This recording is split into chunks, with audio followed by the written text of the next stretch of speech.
My first video claimed that the UK Strategic Defence Review 2025, by omitting facts and making false assertions, is not an honest and truthful document.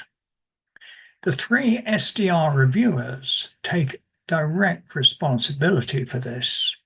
However, the official responsible for creating and sustaining a climate for this misconduct in matters of peace and security is the English Attorney General.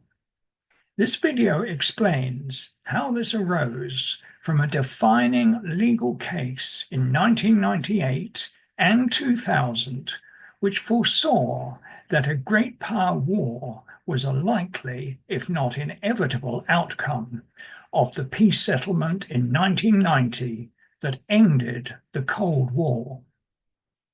While I said it might take decades to come about unless there was a converted attitude on how best to secure a state of peace and avoid war, it was likely to the point of being inevitable, risking nuclear escalation.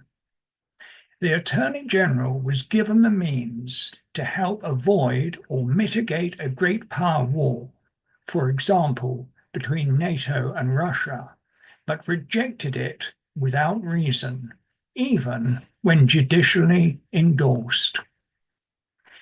Many of you watch and enjoy various sports. The most gifted of you participate in them to the highest level, the Olympic Games. Imagine then if one of the players in a team sport on each side was also the national referee. This is what happens in games of war and peace. The conflicts of interest faced by an English Attorney General have been known about for decades or generations. First, he is the UK government's chief legal advisor. No issue or problem about that. Every government needs to know that it is acting lawfully, or when it may not be. The Attorney General is helping the government of which he is a part to advance its political agenda in a constitutional and lawful way. But, secondly, he is also a law officer and public protector of charity. Here, his role is meant to be an impartial one, like an umpire or referee. Yet no one can be the servant of two masters.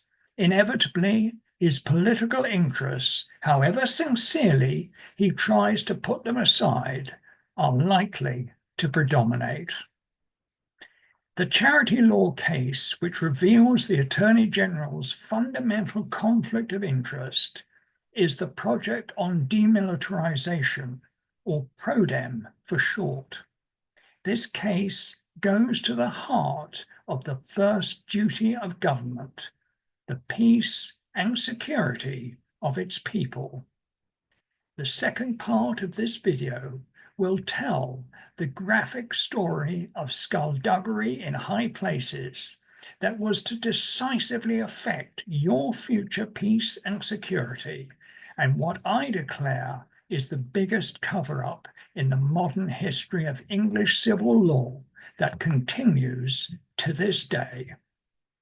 Then the third and final part of this video will suggest what you can do to help rectify the situation, one that involves taking no political action whatsoever.